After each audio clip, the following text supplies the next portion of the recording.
Muito bem, então para hoje nós vamos falar aí do profeta Isaías. Está aqui, a essência dos profetas, hoje falando sobre o profeta Isaías.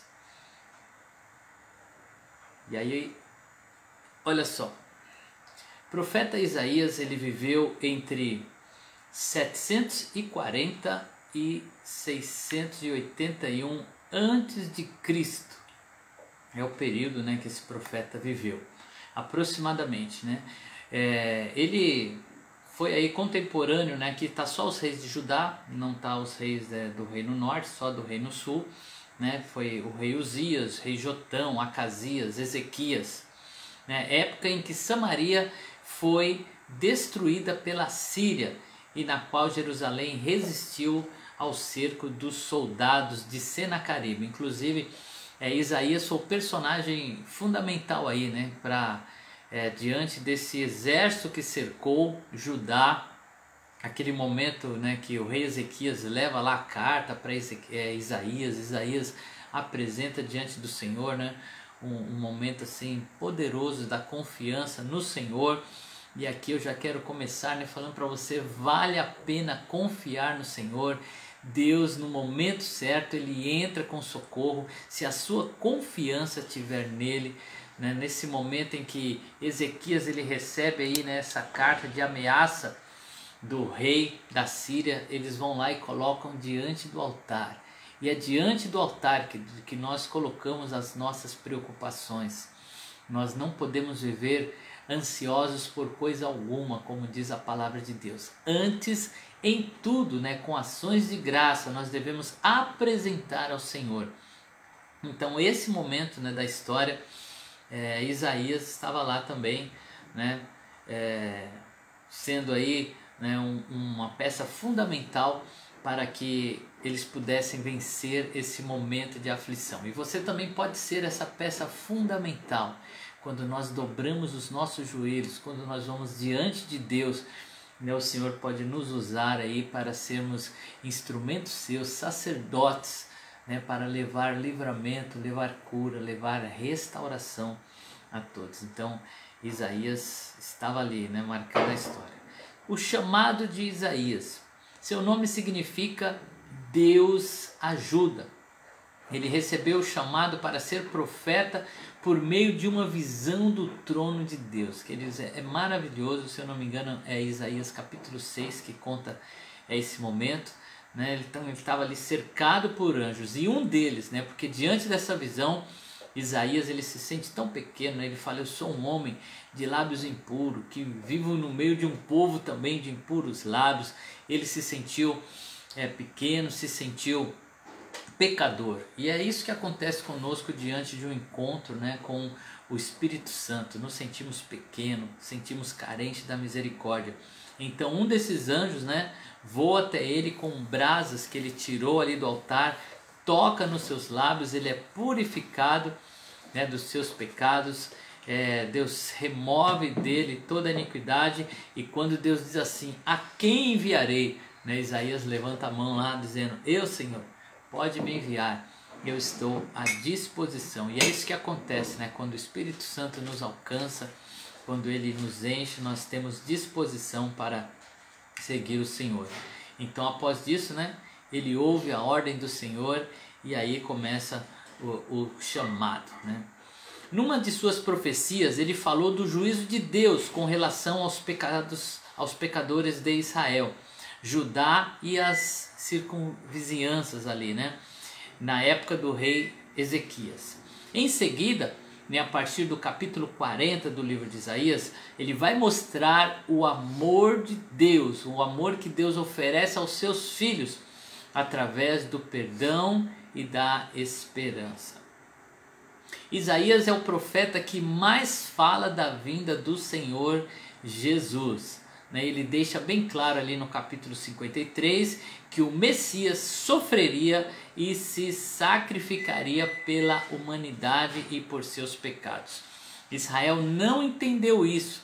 Eles esperavam o Messias que viria como rei, que viria para governar, que viria para trazer juízo, que viria para libertar a nação, que é o que nós esperamos na segunda vinda de Jesus Cristo. Eles deixaram passar, né, este Messias sofredor, que sofreria e morreria pela humanidade. O profeta Isaías era um dos maiores defensores de que a fé em Deus, olha que poderoso, fosse colocada em prática, né? Isso que diz lá Tiago, né? Que sejamos praticantes da palavra e não apenas ouvintes esquecidos. Isaías já falava sobre isso, né?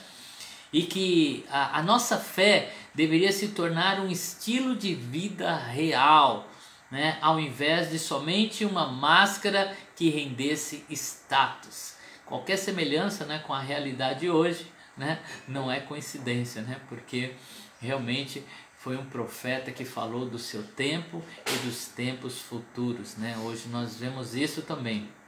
Quantos usam, né, a fé apenas para o seu status pessoal? Era um dos maiores combatentes da hipocrisia entre o povo que frequentava o Templo de Jerusalém, numa crítica feroz à religião vazia, baseada em ritos, né? Apenas naqueles rituais que eles faziam, sem um compromisso real com Deus e sua obra. Ele defendia que era de suma importância não só ouvir a palavra, mas também obedecê-la e colocá-la em prática, né? Então, em meio àquilo que Isaías anunciou, ele chamava o povo para viver a palavra, não apenas, né, ficar ali acomodado, né, fazendo ali os seus ritos, né, mas que pudéssemos viver a palavra. Ele chegou a comparar, olha que forte, queridos, ele chegou a comparar Jerusalém, né, a cidade do Deus vivo, com Sodoma e Gomorra, por causa do pecado, da iniquidade que estava instalada naquele lugar. Então, dada a intensidade da iniquidade da época, né, você vai encontrar isso lá em Isaías, né, do capítulo 1, do verso 10 ao 13. Já naquela época, criticava as atitudes dos que enriqueciam às custas do duro trabalho alheio, né? Qualquer semelhança com a nossa política aqui no Brasil é pura realidade, né? Porque se repete, né? Como diz Salomão, o que foi no passado torna a acontecer no futuro. Pela desonestidade e praticavam os falsos ensinamentos, como Paulo, né, instruiu a Timóteo dizendo, olha, cuidado com os falsos mestres que virão, né, vão distorcer a palavra, vão tentar, né, trazer aí doutrinas que eles chamam de doutrinas de demônios. E agora eu quero ler com você, né, o texto bíblico que eu peguei como base para a nossa live de hoje, né, que está em Lucas, né, como nós vimos, Isaías, né, ele realmente profetizou sobre Jesus Cristo e foi muito utilizado, né, os textos do profeta Isaías. E aqui, no início do ministério de Jesus, né, tem essa citação aqui, que é exatamente do livro de Isaías. Eu quero ler com vocês Lucas capítulo 4, nós vamos ler a partir do verso 14. Amém? Lucas 4, a partir do verso 14, que diz assim: Jesus voltou para a Galileia no poder do Espírito. Então aqui já começa falando que o próprio Cristo, ele esperou ser revestido do Espírito Santo. É Deus cheio de Deus, porque quando Jesus veio para este mundo, a Bíblia diz que ele esvaziou-se de si mesmo, né? Ele se esvaziou do Espírito Santo, a Trindade se separou nesses momentos, né? E Jesus vem, habita em nós tão frágil, né? Como uma criança, e ele cresce, e aos 30 anos de idade, né? Ele é batizado por João Batista e é cheio do Espírito Santo. Ele vai para o deserto, fica 40 anos ali. Então ele volta, né, para a Galileia no poder do Espírito Santo. E aqui mais uma lição aqui da essência dos profetas para nós. Nós não fazemos nada sem o Espírito Santo. E é por isso que Jesus disse aos discípulos: ficai em Jerusalém até que do alto sejais revestidos de poder. Não vá pela sua força. É no poder do Espírito Santo que a igreja se move, que a igreja vence as batalhas, que a igreja continua rompendo, né, em meio às dificuldades como vivemos hoje. É no poder do Espírito Santo. Por isso, dependa dele, busque o Espírito Santo, né? E Jesus, cheio do Espírito Santo, olha só. E por toda aquela região espalhou-se a sua fama. Ensinava na sinagoga e todos o elogiavam. Jesus, no início do seu ministério, ele não foi criticado, né, pelos fariseus, pelos mestres da lei. Quando Jesus começou, né, ele apareceu ali, né, ensinando a teologia, ensinando sobre Deus, pregando aí sobre o Pentateuco, né? Então Jesus começou a ganhar fama com isso. Lá nas sinagogas ele começou a se destacar. Então Jesus, mesmo antes de chamar os seus discípulos, já era considerado como um rabi, né? Um mestre, alguém que ensinava. Então Jesus, ele começou a ganhar fama e começou a se espalhar. E ele era muito querido, né? Eu creio que vinham os convites: olha, a sinagoga tal está te chamando em tal lugar. Então Jesus começou a se destacar falando da palavra de Deus, até esse momento que ele abre o livro de Isaías. É um divisor, né, de águas aqui no ministério de Jesus. Olha só, verso 16: ele foi a Nazaré, onde havia sido criado, e no dia de sábado entrou na sinagoga, como era seu costume. Jesus ia à igreja, né? Ele aprendeu através dos seus estudos, podendo ele ter, né, recebido, né, ter todo o conhecimento, sendo ele Deus. Ele passou pelo processo. E aqui, né, mais uma lição para nós hoje: precisamos passar pelo processo. Para você se destacar, para você evoluir, né, no conhecimento do Senhor, você precisa estudar, precisa dedicar tempo com a palavra, como estamos fazendo agora, né, como está aqui, né, nossos alunos aqui da teologia, que eu também faço parte. Lá tem sido maravilhoso esse tempo de estudo. Jesus também estudava e ensinava, né? Então ele levantou-se para ler, e aí olha só, foi-lhe entregue o livro do profeta Isaías, né, sobre o qual nós estamos falando hoje. Abriu e encontrou o lugar onde estava escrito. Então Jesus, ele vai citar aqui, ele está lendo o livro do profeta Isaías. Verso 18: o Espírito do Senhor está sobre mim, porque ele me ungiu para pregar boas novas aos pobres e me enviou a proclamar a liberdade aos presos e recuperação da vista aos cegos, para libertar os oprimidos e proclamar o ano da graça do Senhor. Então ele fechou o livro, devolveu ao assistente, assentou-se.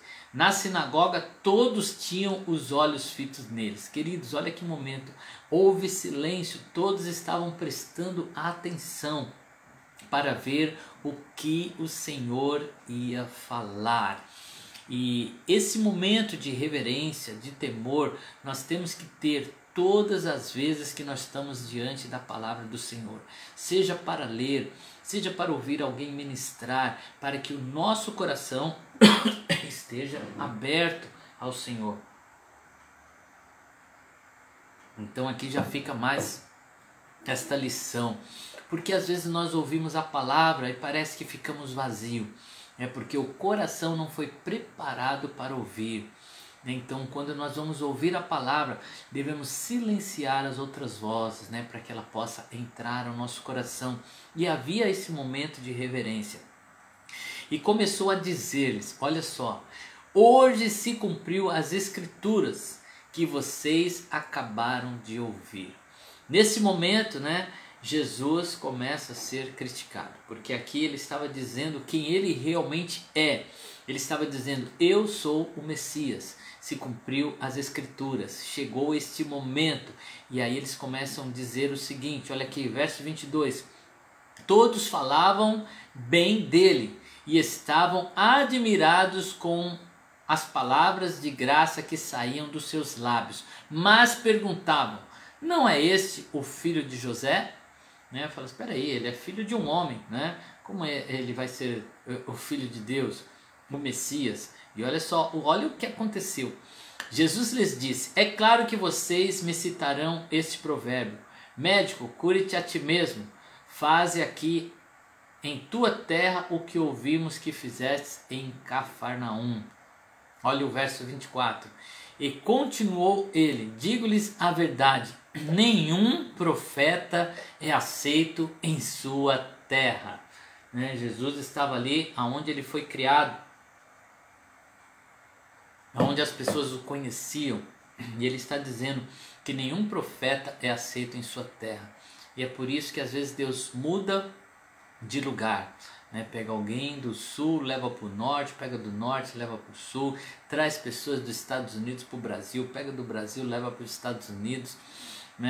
A gente que vive o ministério, nós sabemos a diferença que é você estar ministrando a alguém que reconhece o seu ministério.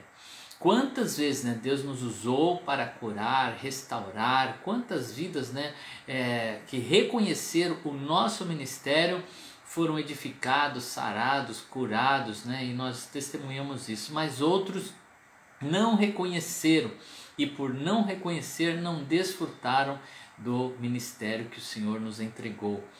Assim também com Cristo, aqueles que não reconheceram o seu ministério deixaram de desfrutar daquilo que Cristo estava fazendo, estava vivendo, porque eles disseram: não, esse aí é um pobre coitado. Por isso, queridos, muito cuidado para não julgar a pessoa que está falando a palavra do Senhor. Ouça a palavra, viva aquilo que está sendo pregado. Jesus disse isso até a respeito dos fariseus, diz assim: olha, ouçam o que eles dizem, só não pratiquem o que eles praticam. Então esse momento aqui, Jesus nos ensina essa verdade. Muitas das profecias de Isaías de fato enfocavam a pecaminosidade da humanidade e um redentor divino que estava por vir, de forma que Isaías é mencionado como o primeiro evangelista da Bíblia. E o livro de Isaías é frequentemente chamado de o livro da salvação. Olha que poderoso, É sobre esse livro que nós estamos estudando, sobre Isaías, que foi reconhecido. Alguns o chamam também de o profeta messiânico, porque ele falava a respeito do Messias. O livro de Isaías contém muitas referências diretas e indiretas ao Messias, chamando de renovo do Senhor, rebento do trono de Jessé, o meu servo, o meu escolhido, a quem a minha alma se compraz. A palavra declara que ele é o herdeiro por direito do trono de Davi. E aqui em Isaías 9, capítulo verso 7, isso também se repete lá em Lucas 1, 32 e 33. Diz que ele autenticará o seu papel como Messias ao curar os cegos, os surdos, os aleijados. E é interessante que foi justamente essa referência que Jesus usou para responder a João Batista, quando João Batista perguntou: é o Senhor mesmo que nós esperávamos, ou devemos esperar outro? E aí Jesus pega os discípulos, porque João estava preso, pega os discípulos de João, leva com ele.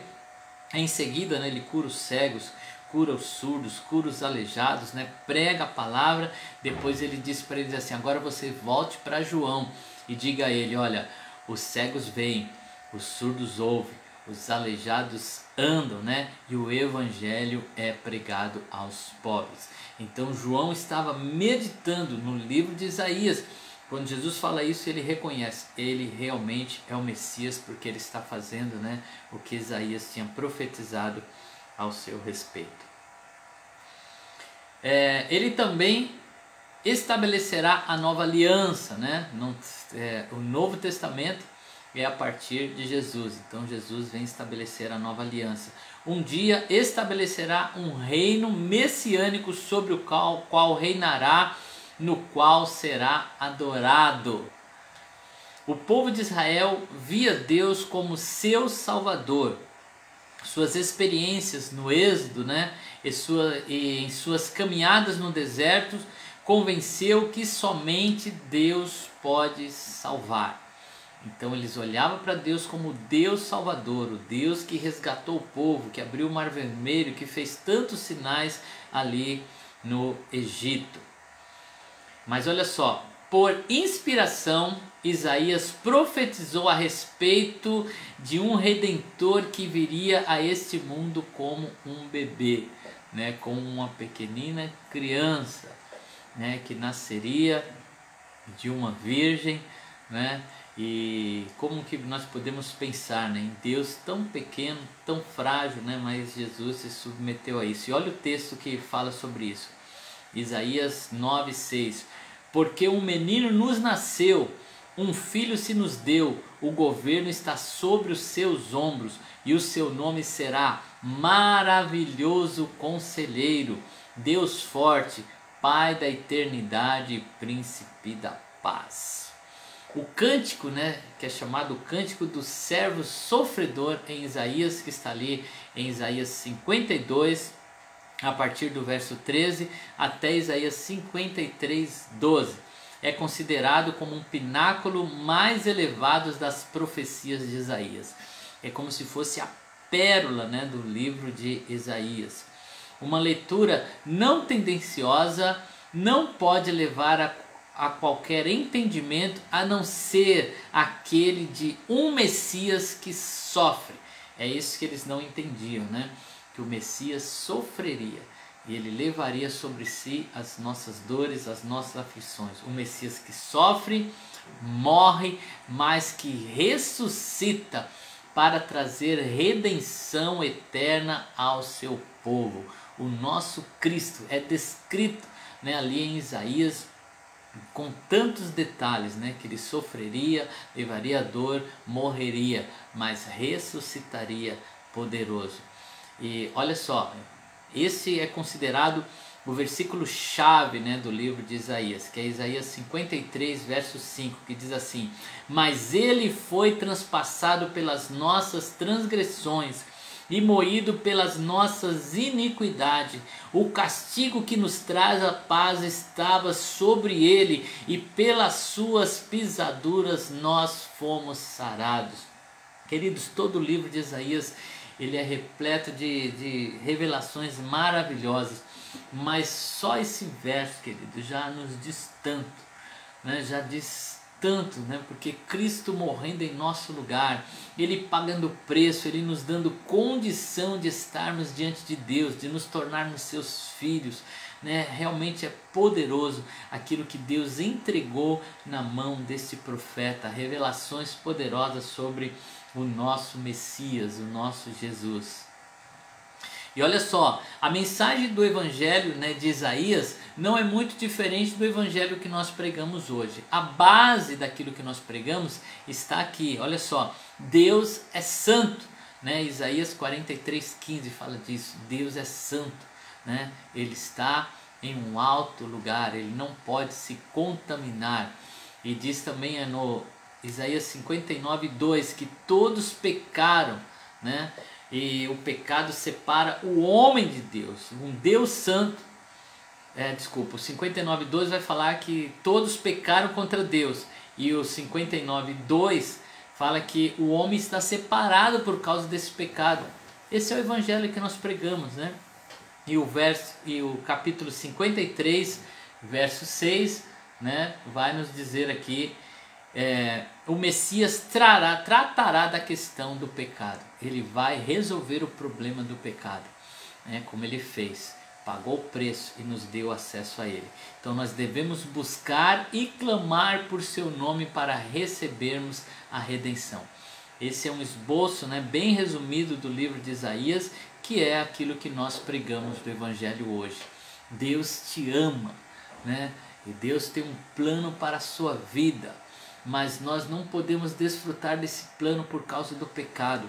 Para solucionar isso, Cristo morreu em nosso lugar, Ele pagou o preço, e ao recebê-lo, ao confessar que Jesus Cristo é o Filho de Deus, o Messias, nós temos direito à salvação. É isso que nós pregamos.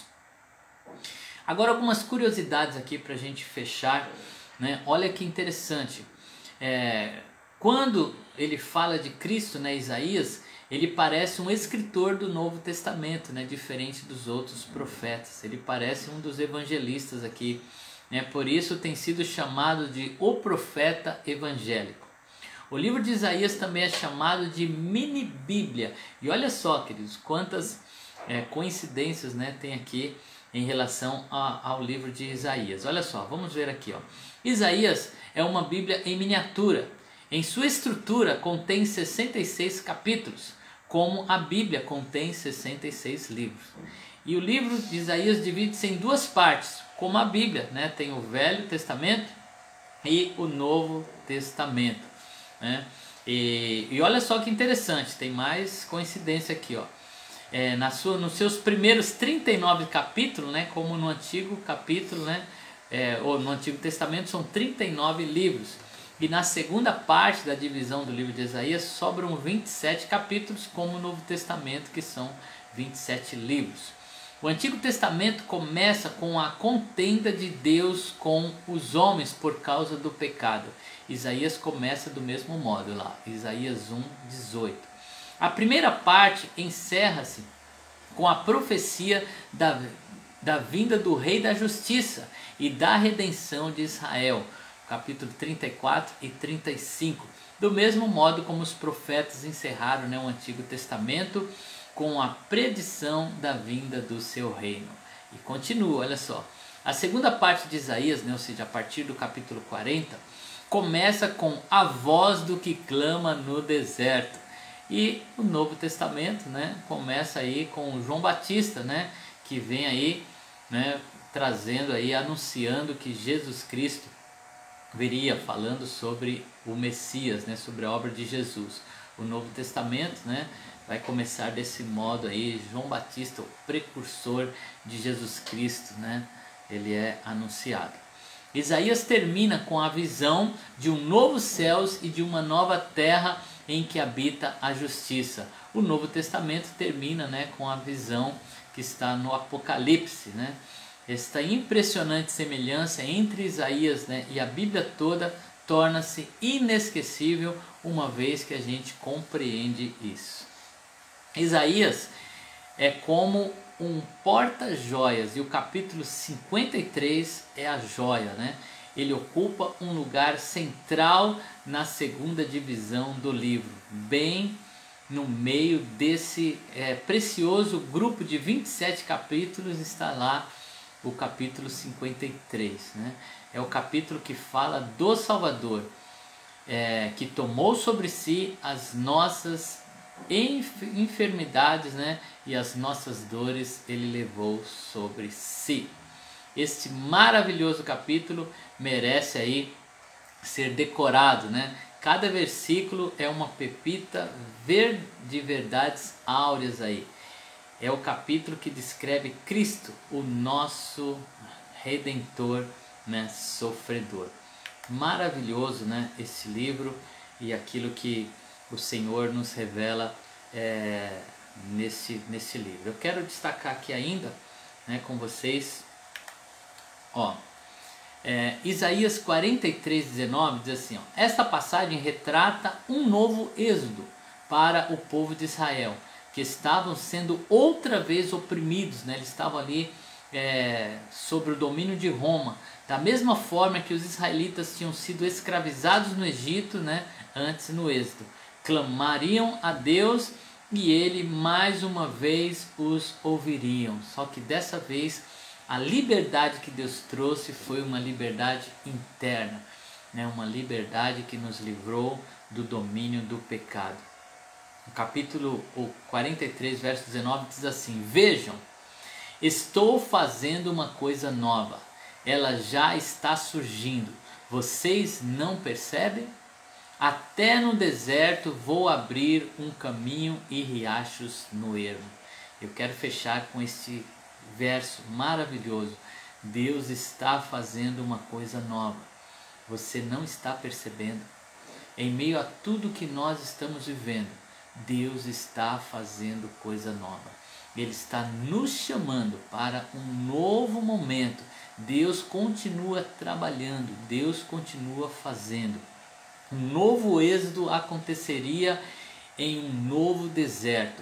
Os milagres do passado seriam pequenos diante daquilo que Deus faria, por seu povo no futuro. Tudo que aconteceu no passado, queridos, não se compara àquilo que está acontecendo hoje. Deus não perdeu o controle. Deus ainda está à frente do seu povo. Cristo está vivo, trabalhando, fazendo de nós o seu povo eleito. Jesus não fracassou, na cruz. O que ele fez ainda nos alcança hoje. Em nome de Jesus, que esta verdade sempre esteja no seu coração. Cristo está vivo.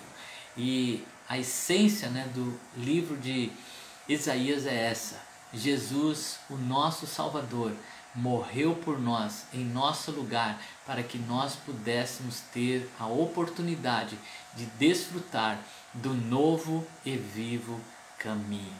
Amém? Glória a Deus. Olha só, no nosso próximo encontro nós vamos falar sobre o profeta Oséias. Eu estou obedecendo, uma ordem cronológica aqui nos nossos estudos para escolher, qual é o próximo tema. A gente está atento aí à ordem cronológica. Espero que você tenha desfrutado, desse tempo, que o Senhor tenha falado ao seu coração, tenha te enchido de fé, porque a fé vem pelo ouvir, a palavra de Deus, e que esta palavra esteja no seu coração, como disse Isaías, não apenas como ouvintes, mas praticantes. Sejamos aqueles que vivem esta palavra. Amém? Eu quero orar com você. Querido Deus, muito obrigado, Pai, por nos mostrar estas verdades, por nos mostrar o caminho. Queremos, Senhor, seguir por esse caminho. Queremos desfrutar, ó Pai, de tudo aquilo que o Senhor tem para nós. Em nome de Jesus, nos ajude a viver a Tua palavra. Amém. Amém. Deus abençoe vocês. Deus esteja aí contigo, em nome de Jesus.